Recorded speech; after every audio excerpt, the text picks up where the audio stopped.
Thank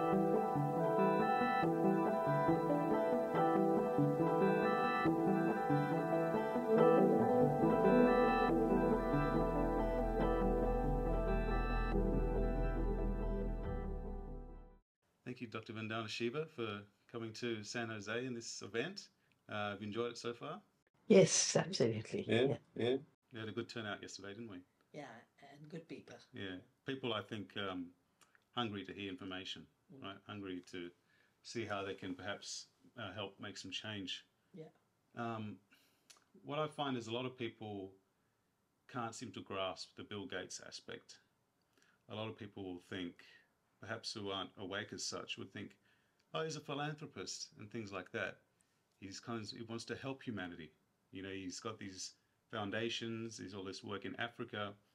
What do you think are the first kind of steps to perhaps change someone's perception from thinking that perhaps he's not this, you know, philanthropic deity type person to someone who's perhaps the polar opposite, that wants to basically end humanity or control humanity? You know, in 2015, at the climate summit in Paris, I watched Bill Gates telling heads of state what to do about climate change. And having attended these summits since '92, when the Earth Summit took place, it was very clear that the UN system is one country, one vote, and heads of state are heads of state, they're elected people. And the first time, a billionaire was running the show. So I decided then to do a book on how did it emerge that Bill Gates got so much power. And the book was called Oneness versus 1%. So people should read that book to understand how over time, beginning with his own background of patenting that which he had not created. He did not create the basic program. It was math professors in a college. He did not create the office operating system. Someone who worked for IBM who did it. But he basically took these and took patents. And it's the patents that made him rich. And then he influenced the first World Trade Organization meeting to have information transfer tax-free. Because like goods, services are also taxed. And if he had been taxed for the movement of information, they wouldn't have made the super profits. Why is the tech industry in Silicon Valley so wealthy? Because they haven't paid taxes on the movement of their goods and services. But then we found that through COVID, he is the one who was flying to every country and just telling the prime ministers, now you do this and now you do this. And he wasn't doing it in secret. He was on TV programs telling the heads of state. And we were supposed to be democracies. We were supposed to be sovereign. I said, where did democracy and sovereignty disappear? And so I contacted movements in every field, in health, in education, in media, in agriculture. And we just tracked what had happened to every field and how Gates has taken over. And we published a book called Philanthrocapitalism, which is about the fact that he's taken on the garb of a philanthropist, but his real agenda is expanding his empire. Why has he had to do that? Because his name was falling into dirt. And just like when Rockefeller used to be called the robber baron, he was advised to create the Rockefeller Foundation so that the image of philanthropy hid his image of being a robber baron. Because we did see in the 90s, he was having, Microsoft was under lawsuits. Exactly. He got the pie in the face as well. So it was to put that in the background and appear to be philanthropist. But as my book, Oneness versus 1%, track, in every field where he gives, apparently for philanthropy, he's carving out a new colony. I'll just give you 3 examples. So there's new GM techniques called CRISPR-Cas9, gene editing. And the 2 labs, one was a Berkeley lab and one was the Cambridge lab, both of them doing this were funded by Gates. He defined the new field. And he created a company called Editas. The patents are taken based on gene editing. Or he gives a little money to these international connections of seeds. They call the CGIAR system. And in Mexico, there's CIMMYT. In India, there's ICRISAT. In Philippines, there's IRRI. And he gives tiny bits of money because with the neoliberalism, the public money is shrinking. He gives that little bit of money and then he takes control of the seeds, the research, the patenting. So everywhere where he's put money, his money is a bit like that bait you put when you're fishing. It all comes with strings Yes. attached. Strings attached to pull it all out and make it his. And that would perhaps it would connect then into, you have the lab food that he wants to create too, is behind a lot of these companies, Beyond Meat and all these other ones, the lab grown food. And then obviously then he talks about how the earth is overpopulated. We can't sustain, the staples of foods for people. So we're going to have to look at creating these artificial foods to sustain the population. That whole narrative is all BS, isn't it? The world can sustain the population we have. We don't have enough. Absolutely. 40 years I've dedicated my life to understand food systems and agriculture systems. The systems that are causing the destruction, as well as the systems that are regenerating this planet. In terms of causing the destruction, first the myth was spread that the soil is not living, the soil is empty, and artificial fertilizers is what will feed it. But artificial fertilizers are not food for the soil organisms. They kill it. Then they went to seed. They said, the seed is not living. We will genetically manipulate it, and now it'll be a superior seed. It's failed. Roundup Ready seeds have failed. BT cotton seeds have failed. Now they're going to artificial food. But food is the currency of life. Food is what moves from the soil to the plants, to our gut microbiome. And you can't cheat on food as the system that connects us, as the food cycle.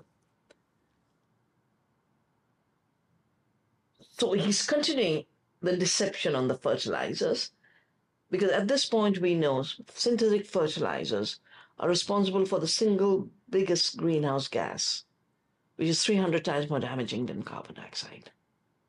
But you never hear about this in the climate debate. In his book on the climate catastrophe, he's standing in front of a fertilizer factory and saying, I'm happier than I look. I love fertilizers. Now, a man who can love fertilizers today, when we know all the facts about it, that's creating dead zones in the ocean. The Gulf of Mexico is destroyed. The Mississippi River is absolutely killing. And these dead zones are expanding because as the nitrogen is poured down, it's killing the ability of the ocean to support life. But the synthetic fertilizer is also killing the soil organisms. So you have destruction of soil, destruction of atmosphere, destruction of water. And he said, I love fertilizers. In terms of GMOs, these 20, 30 years have shown the failure. And there are many particular implementations that we have defeated. Golden rice, manipulating the rice to make vitamin A. We rejected it in India in 2000. I called it a blind approach to blindness prevention. He resurrected it in Philippines. We threw out the BT eggplant. He forced it on Bangladesh. So everything that fails, because it's a profit venture, he resurrects it.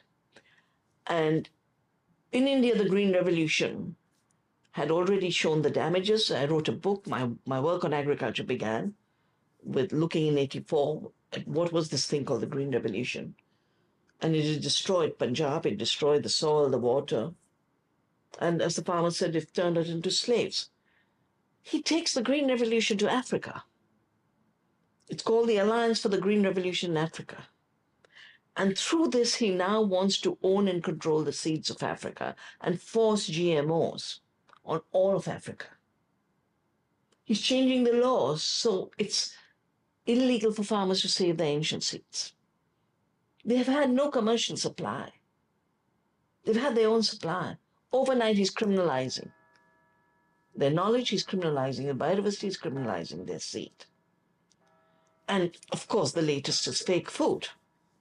They've got to make food in labs. And he's selling it in the name of saving the planet. But there are three reasons why that narrative is so false. First, every step you take of going further from ecological processes, you add chemicals, you add energy, you add fossil fuels. Every time you add external inputs, you create more pollution and waste and entropy. So this is going to actually increase. Lab food will require a lot of energy. Instead of sun doing the work for you for free, artificial energy will have to be used. Second, every time we create captive systems, we use more land. Could that be why he's buying up all this farmland? Exactly, exactly. So he makes it look like, oh, the microbes won't need food. And the lab meat made from soya won't need land. No, it needs more land, it's destroying more. But new research is showing it'll need 5 times more feedstock because everything requires food, including the organisms that you're going to be using in the lab conditions to multiply your food. Mm-hmm. They need feedstock. 5 times more land will be needed for the lab food. And 25 times more emissions will come from it. So not only is it a recipe for more hunger, it is a recipe for more greenhouse gases and climate havoc. And more perhaps subservience.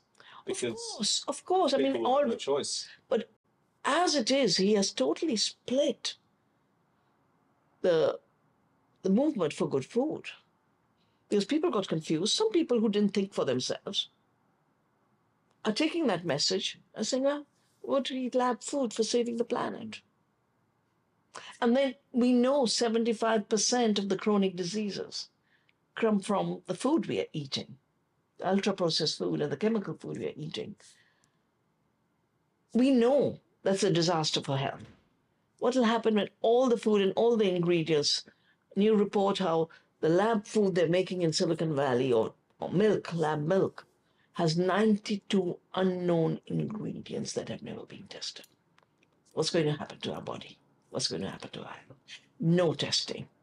They've just created this fake narrative of climate change and are hiding all this fake food behind it. But the real test has to be, what does it do to our health? Are they using genetic modification? It must be tested. Are they using synthetic ingredients? They must be tested. So it's almost like it had the climate agenda, which has put people into a sense of state of being subservient to any narrative that comes along down the line. So it would be then, obviously, they're using up too much energy, so you need to, consume less. And then now it's the food. You can't have the food, so you need to consume this lab-grown food, which is further controlled, and people, which will then dovetail into people, the chronic diseases you were talking about, and further degradation of the human body. And then I guess the next step with that is, as you were mentioning in the conference, is they want to financialize the whole world's natural resources. Yes, absolutely. So you were saying, what was the figure you said that was? $4,000 trillion of magical money by financializing nature, putting nature on Wall Street. Amazing. It's total control. It's it'd be hard not to argue it's a anti-human, evil agenda at play. So, how would we advise the average person, perhaps, who's awake to all this stuff? How can they get involved? How can they be, a beacon for change in terms of turning this whole system around? Well, not everyone is a farmer, but everyone is an eater. So we begin with that end of the food system. That we owe it to ourselves to eat in ways that make us healthy. We owe it to the farmers so that they can grow healthy food and make a living. And we owe it to the planet to grow food in ways that regenerates the planet rather than destroys it. So you could say a lot of, even people in cities, they could start their own gardens, community gardens and things like that, right? One, start your community garden. And if you can't, you are eating. Get organized, you know. Labor has always been exploited till they unionize. When workers unionize, they overcome injustice. We now have to create unions for food, but unions that we self-organize. You know, we have to start reclaiming our food democracy. And that means the ability to have our own seeds, have knowledge on how to grow food, have knowledge about the health and food linkages, have knowledge about what it costs, and through that we rebuild the economy. Through that we take back power. It's because we are the numbers. We are the numbers, and we all eat. And people have the power, right? We have the power. We are eaters. Eating with consciousness and awareness and thoughtfulness, and recognize that eating can be a revolutionary act as long as we organize, knowing that our food comes from the soil and the seeds and the plants, and organizing with nature as part of nature, organizing with farmers and producers to make sure they are able to provide good food, and where you can grow your own food, grow your own food. So it's like people speaking truth to power, telling the truth, but also eating truth. Eating truth. Yes. Cool. Dr. Vandana Shiva, thank you very much. Thank you. Will you ever be coming down to Australia anytime soon? Not in my plans yet, but I'll keep in touch if anything comes up. We'd love to see you down there. Thank you.